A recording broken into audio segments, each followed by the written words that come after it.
Hey, I'm Melissa. And I'm Whitney. We started this true crime podcast over a glass of wine and quickly turned from true crime listeners into true crime advocates. So get comfy, pop a cork, and grab a glass because we have work to do.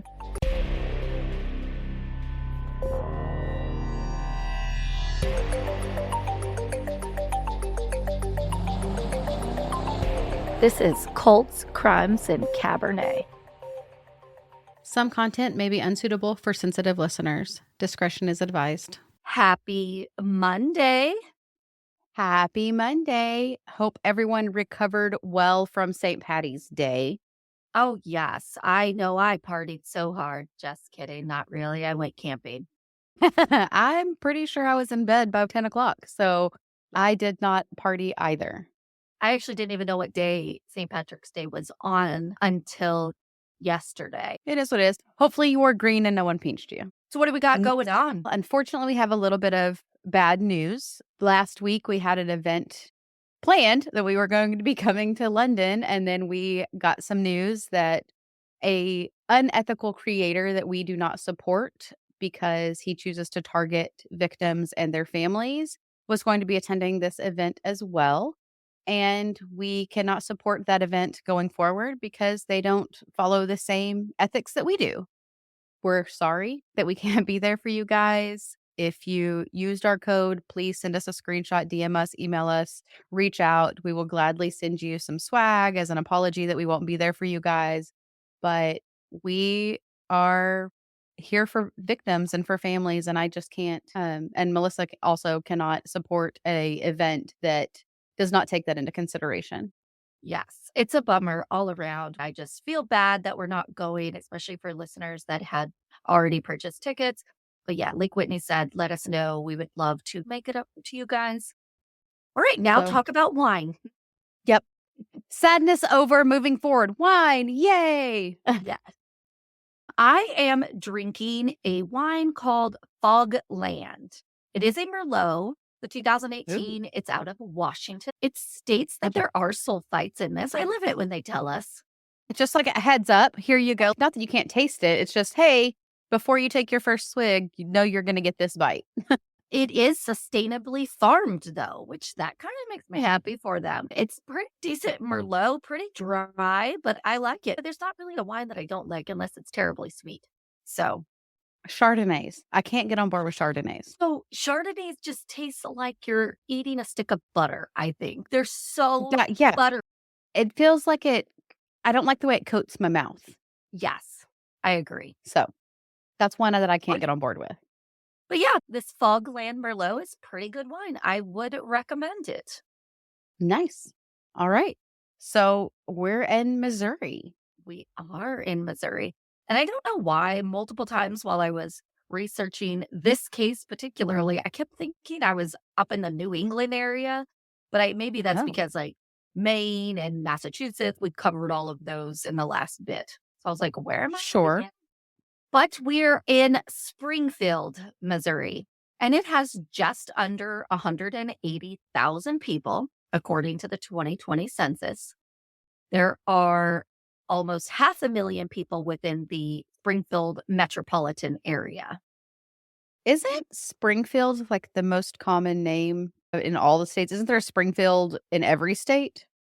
Oh, I don't know, but I would think so. I actually think I remember reading something like that at one time, that it was. Or maybe I learned that on The Simpsons. The Simpsons live in Springfield? Yes, it is. The Simpsons. So maybe I made it up. I don't know. I don't watch The Simpsons, which is crazy, travesty, I know. But actually, in another podcast that I was listening to about this case, they talked Simpsons being from Springfield. So I was just like, oh, yeah, right. Yes. Did not mean to make that connection, but okay. There are 3 nicknames for this city. It's called Queen of the Ozarks, 417, which happens to be the town's area code, and then Buckle of the Bible Belt, which I thought was interesting. Okay. The city is known for its outdoor recreation activities, and it has almost 100 city parks and 140 miles of outdoor biking trails.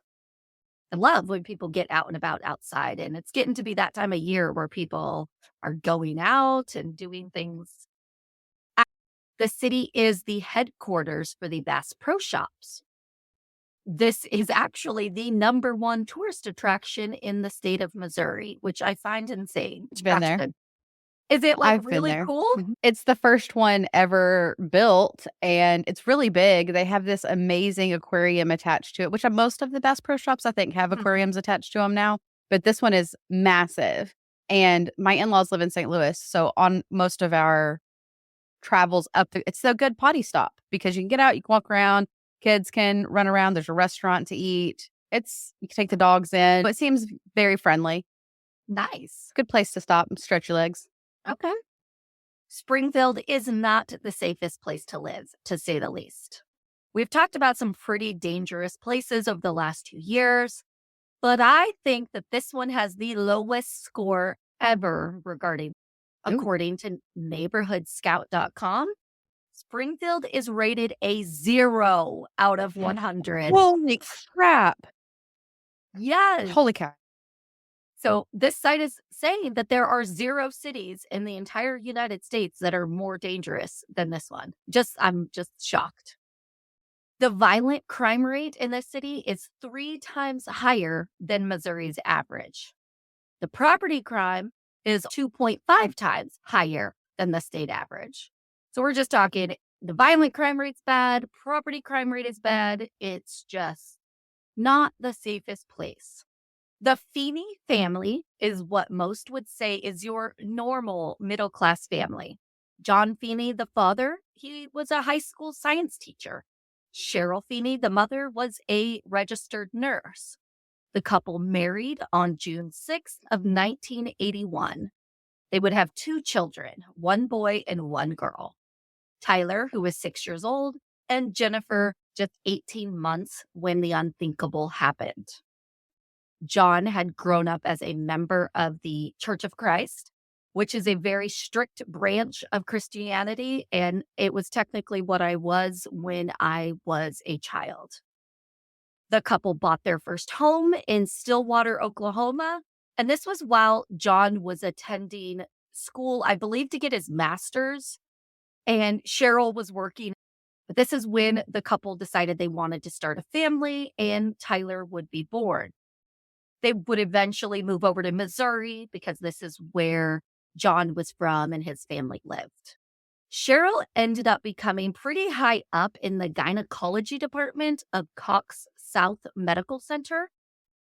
Jon was what others would describe as a very good teacher and a person that wanted to improve the education system in Springfield. He was always attending conferences and learning more any way he could. Cheryl was loved by her staff at the hospital, had lots of friends, and was an amazing mother. Now for the timeline of what happened on the weekend of February 25th, 1995. This was a Saturday, and everything started out like normal for this family. Cheryl went shopping at Dillard's. She came home. They had lunch together as a family. Jon was doing yard work and getting everything prepped for a science conference that was being held at the Lake of the Ozarks Resort, which this was just about 90 miles away from his home. But Jon had a speaking engagement at this pretty large event, and so he was getting everything ready for that. So later that afternoon, he made his way in his red Mustang convertible to the conference.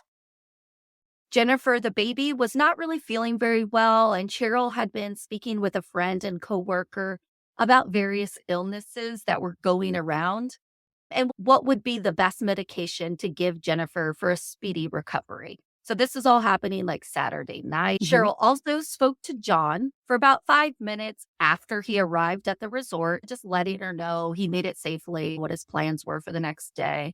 Very quick, casual conversation.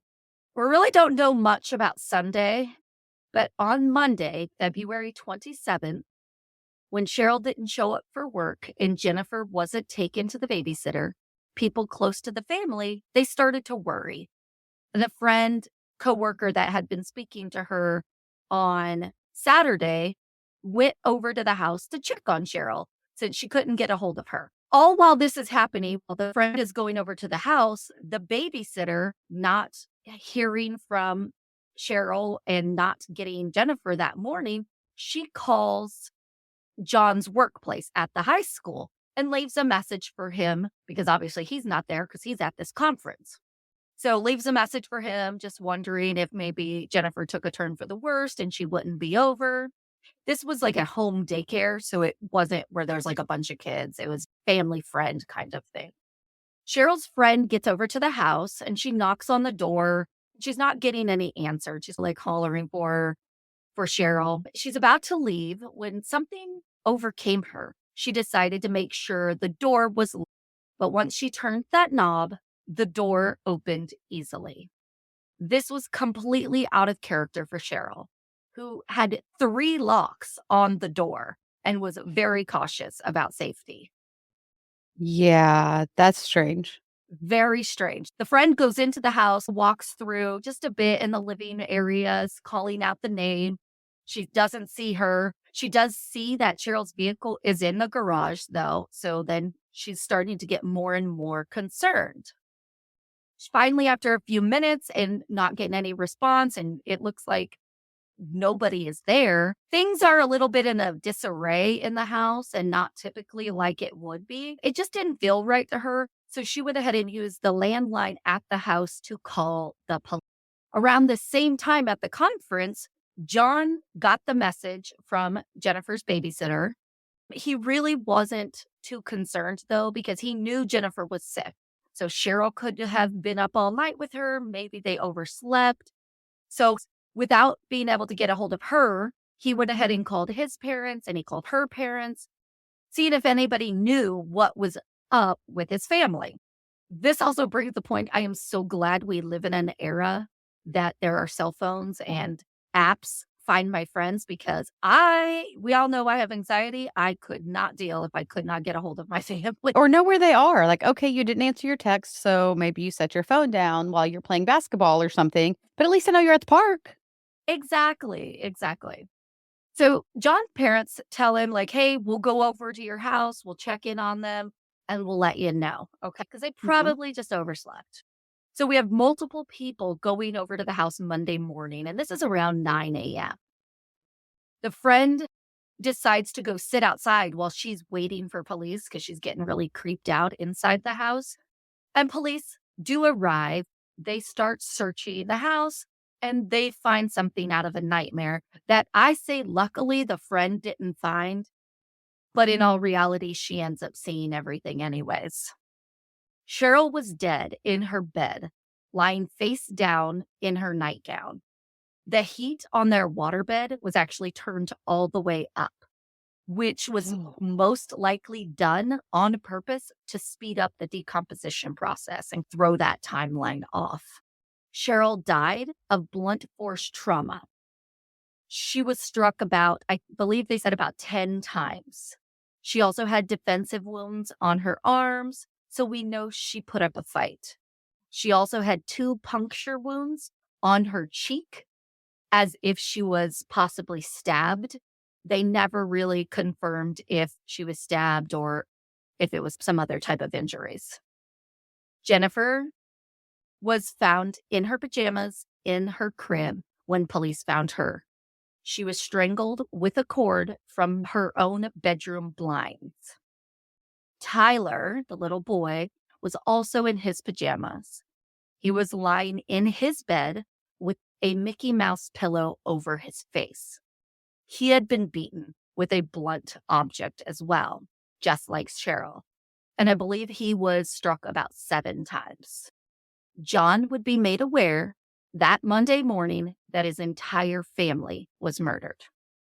I want to talk about the crime scene because there was either a lot of actual evidence left behind or the scene was staged.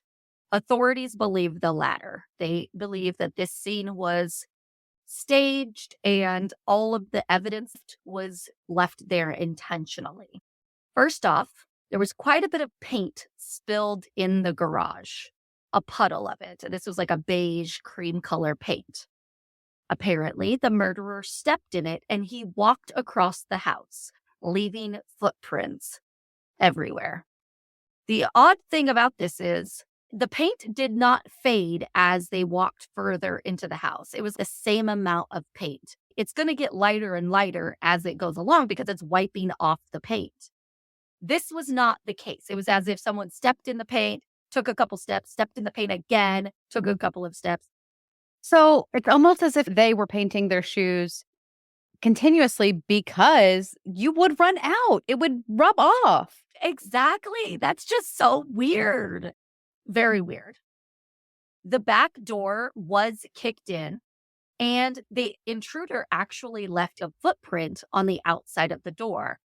However, the screws on the strike plate of the back door were deliberately loosened, and it didn't splinter the way a door typically would have if it were completely kicked in. So that's very weird. And the screws would have had to been loosened with the door opened. So like you have to open up the door, loosen the screws, and then you probably shut the door, kicks it in so it really isn't kicking it in and breaking anything. It just looks as if it was kicked in. There were also pry marks on the outside of the door that were not in the place one would think if they were trying to like bust open a door. I don't know if it was like by the latch or away from the latch, because obviously I don't break into houses, so I don't really know where it should be at. That's just something authorities stated. They were like, this isn't your typical place where you would try to pry open a door. I would assume it'd be near the, like you said, near the deadbolt. Like where the greatest point of force would be near that to pry it open. Yes. A reddish brown hair was found on Cheryl, and other hairs would be found in the garage. Graffiti was painted on the wall that said, "Die bit," like B-I-T. No one knows if that's really supposed to say "die bitch" and they like didn't finish it, or if they ran out of paint. Just take they used it all on their shoes. There were also some markings that looked like gang graffiti. How the officer in charge of the gang division out of Springfield said that those were not gang related, but made to look like they were gang symbols. The house was ransacked with drawers and items thrown everywhere. Some items were even missing. Jon would claim 300 items missing to the insurance company to get reimbursed. Cheryl's vehicle, which was found in the garage, had a battery charger hooked up to it, even though the battery wasn't dead. Right? The light bulb in the garage was loosened so that it wouldn't show the light, just loosened enough. It was still up there, just not attached enough to actually produce any light. And there were actually 2 fingerprints found on this bulb. Oh. This one right here is probably one of the weirdest things about this crime scene. All of the family photos were turned around to face the wall. Based on this alone, it sounds like someone that knew the family personally committed these awful crimes. Yeah, they're feeling some sort of remorse, or they don't want to be watched. Exactly.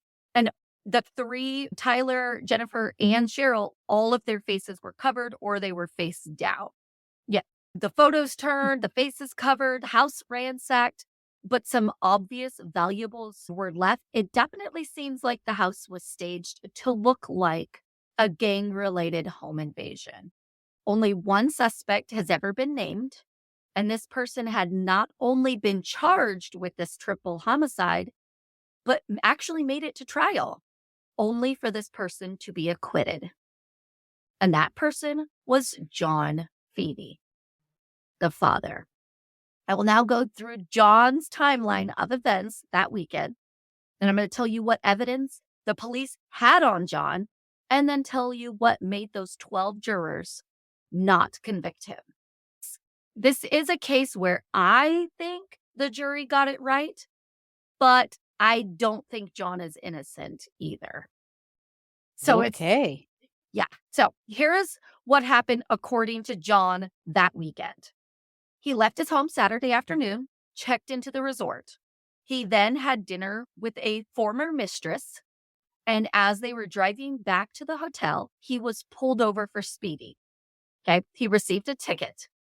And because he was from out of town, I believe it's anything over 50 miles, the police apparently hold the driver's license until the person comes and pays the ticket. And I guess you just go to the police station and pay the ticket because this is what happened with Jon. This is very weird. Maybe it's something in very small towns. Not quite sure. But so he gets the ticket. The cop takes his driver's license. Once they return back to the hotel, he tells this woman that he's with that he has a headache and he didn't want to hang out any longer. And he was just going to go to. Jon then makes that call to his wife to chat with her for just a couple of minutes. And that was around 9:15 p.m. Then he drives to the police station to pay for that ticket. And that's around 10:30. And this is on surveillance. Like, we know that this for sure happened. Same thing. We know for sure he was pulled over. He states he returns to the resort and he never leaves his hotel room until about 11 a.m. the next morning. Jon spoke with a good friend named Steven and various people at the conference all day on Sunday, and no one reported any suspicious behavior coming from him. He was his normal, talkative, funny self. He tried to call Cheryl on Sunday, but he was unable to get in contact with her. And then, as we already know, Monday morning, he was contacted about the murders of his family. Jon was taken in for his first interview pretty much as soon as he got back into town on Monday. After, I'm sure he left the conference as soon as he heard, and he's taken into the local station. He was very cooperative at first. He submitted to a blood test, fingerprinting, any and all testing and questioning police had for him. But that all changed by the time the funeral occurred a few days later. Because police, they were making it known that Jon was their only suspect in this triple homicide. Now for what circumstantial evidence authorities had against Jon, because honestly, they only had circumstantial. They had no physical evidence whatsoever. And honestly, this is why police immediately looked at him so hard. Jon really doesn't have an alibi. He was alone all night. He could have easily driven back home. It was only about an hour and a half each way. Committed these horrible crimes, been back at the resort by the next morning. Police also found a McDonald's receipt that timestamped 6:59 a.m. that Sunday morning. He told officers he didn't leave the hotel room until 11.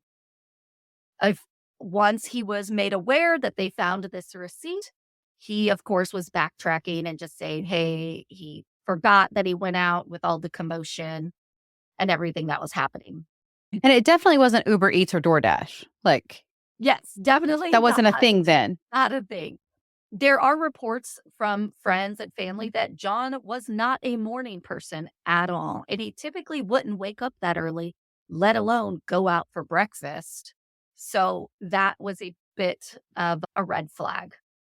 Anyone changing their story makes detectives raise their eyebrows and start digging deeper. The staged crime scene was a huge thing for authorities. The door that was supposed to be kicked in, not splintering, but being deliberately unscrewed, raised many red flags against Jon. Because who else would do that besides someone that lived in the house? A stranger couldn't open up the door and be like, oh, I'm just going to unscrew these really quick and then shut it again. The graffiti or handwriting on the wall that said "die bit" was identified as Jon's by a handwriting expert. Now, this is not a smoking gun because these types of analysis are never 100%.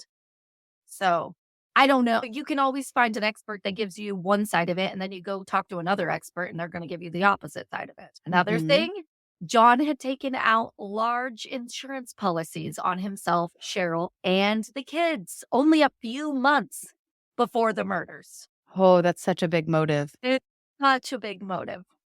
He would tell police that he's never had an affair, but that would turn out to be completely false when at least 4 women would come forward saying that they were in a sexual relationship with Jon for years. There are reports. Yes. There are reports that it was way more than 4, but authorities could only get those 4 to speak about it on record. There are various reports of inappropriate behavior between Jon and some of his students, including verbal innuendos that he would say to them. He would plan overnight trips with his students, especially his graduating class. Right after they graduated, he planned a whole camping trip for him and a bunch of teenagers. So, he was the guaranteed sponsor of the senior trip? But it wasn't a school sanctioned trip.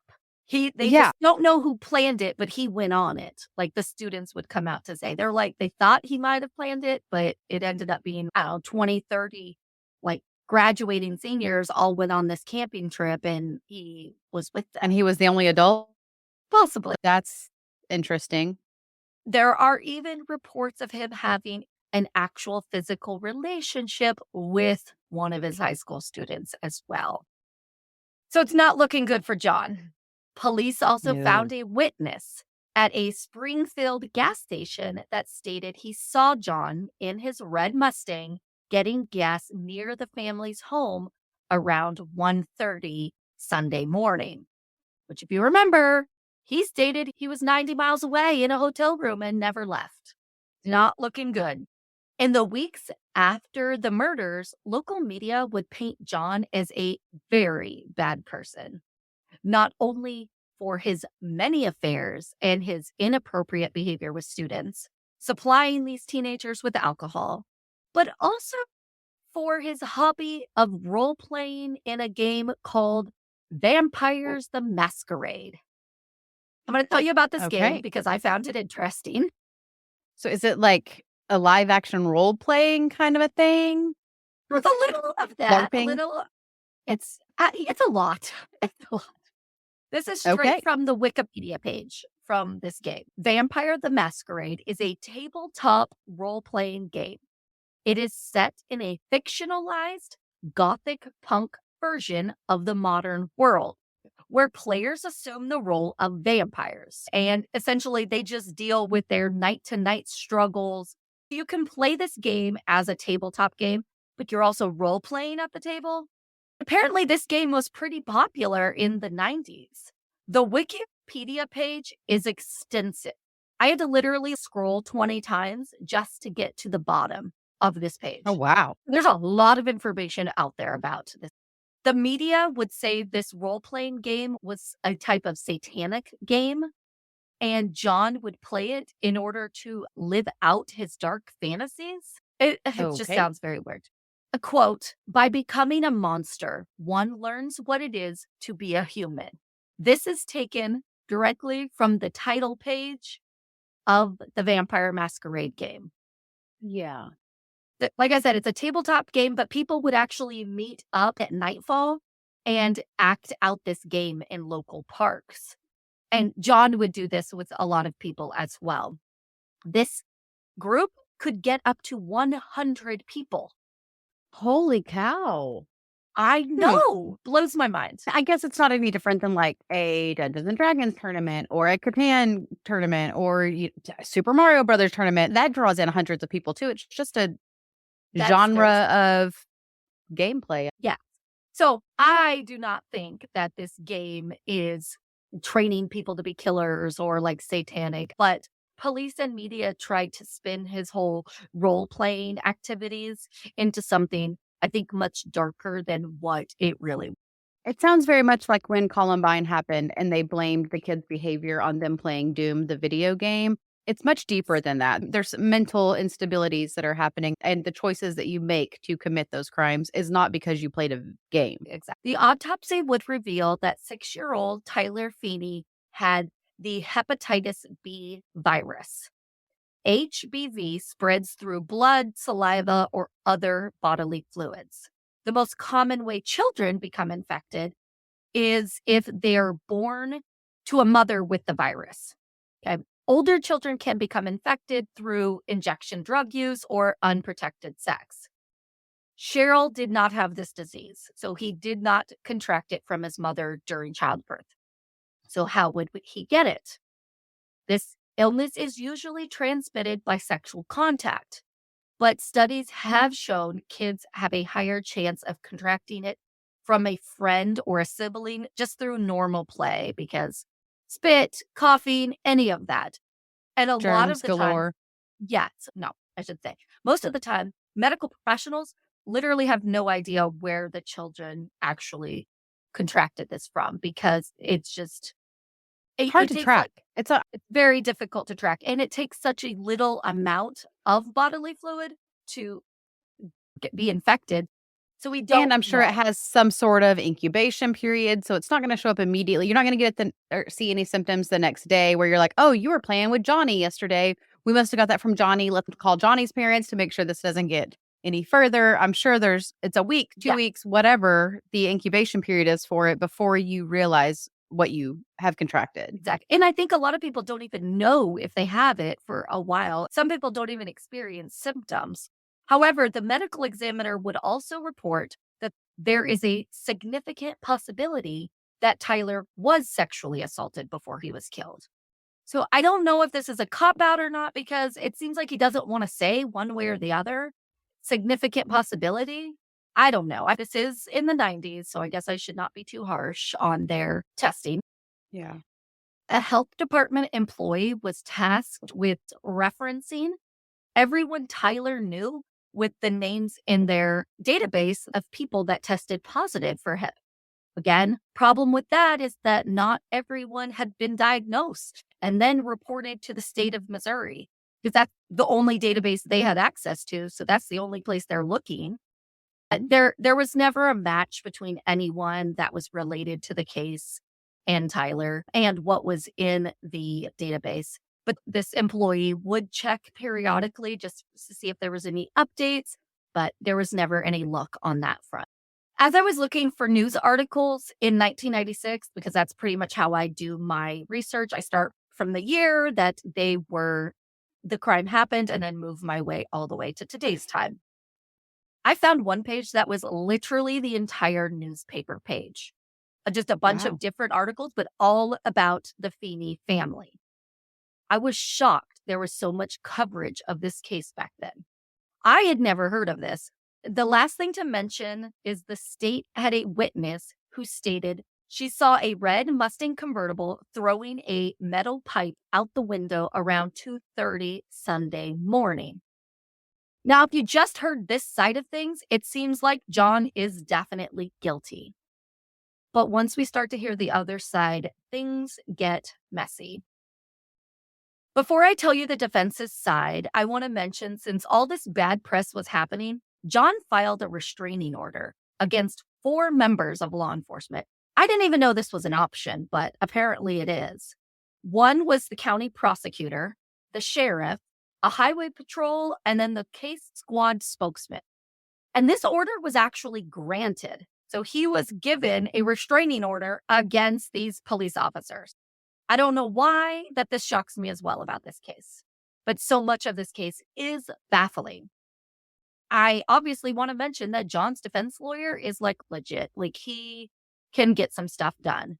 This was his one and only death penalty trial he's ever had as well. Now for the defense for Jon for the murder of his wife and 2 small children. I do believe he had a good lawyer, like I said, because this guy was able to pretty much debunk every single thing authorities had against Jon. In no particular order, the reddish brown hair found on Cheryl did not come from Jon. And the hair was actually found in like her blood on her. So it had to have been the murderer, not just some random hair that she may have gotten somewhere else. Jon did not have hepatitis B. So he is not the one that gave it to his son. The fingerprints on the light bulb in the garage that had been loosened, not Jon's. They still don't even know who those fingerprints are. The gas station worker that witnessed Jon getting gas the morning was not actually working that morning, according to the time clock. Okay. So he didn't even end up speaking in the trial because the defense had already been like, no. The defense called multiple people that drove a red Mustang in the Springfield area to take the stand, proving it could have been anybody throwing the metal out of the car. The footprints throughout the house were a size 11, while Jon wore a size 12. He also didn't own a pair of that type of shoes. Yes, he had motive. Yes, he had extramarital affairs. And yes, he may have been a crappy father. But there is zero physical evidence that proves he was at home while his family was being murdered. After 53 witnesses and 210 exhibits of evidence during the trial, the jury was on their way to a verdict. It only took 5 hours before the jury would come back with an acquittal. When the jury was polled later about their thoughts on whether or not Jon killed his family, every single one of them said he killed. However, the state did not prove their case. There was reasonable doubt. And according to the law, if there is any doubt, the jury should not convict the accused. We aren't done yet, though. After the acquittal, Cheryl's parents filed a wrongful death lawsuit against Jon. They didn't think he should be getting all this life insurance money from his family that they believe he killed. They were suing for $400,000. I am converting long ago money to today's money. So here it is. It is, in today's money, it would be $762,702. This does make me sick to think about because literally during our lifetime, it is practically doubled. Wow. That's so much money. But Yeah. one of the insurance companies that would be paying out the funds took the lawsuit to federal court, and this led to Cheryl's parents dismissing the case. I did read an article that said Jon and his in-laws were working things out, and it had to do with more than just money, but also them working together to hire a private investigator, even though the parents still believe Jon to be the killer. One thing I forgot to mention before was that Jon moved back into the house where his family was killed right after the murders. I couldn't find exactly how long, but I believe it was after police finished searching it. So we're talking a week or two afterwards. And he lived there for a few years after the murders. Okay. I personally would want to get as far away as possible. There are reports that Jon Feeney now lives in South America.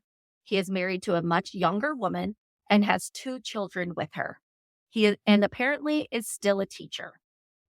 Cheryl's parents had a granite bench made in memory of their 3 family members killed.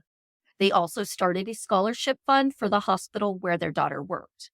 The families would hold vigils or memorials on the big anniversaries, and local newspapers would write a blurb about what happened in hopes of gaining new leads, but nothing has panned out. Cheryl, Tyler, and Jennifer's brutal murder is still unsolved, and not much has been reported since Jon was acquitted. So if you know anything about the murder of these 3 people that were taken way too soon, please contact the Greene County Sheriff's Office at 417-868-4040. Wow. Yes. So there is Missouri. Absolutely an insane lot. But I'm with you. I'm with you there. There was so much reasonable doubt they couldn't convict him. Yes, I know. Most people in the area believe he did it. Yeah. And that is Missouri. Could be.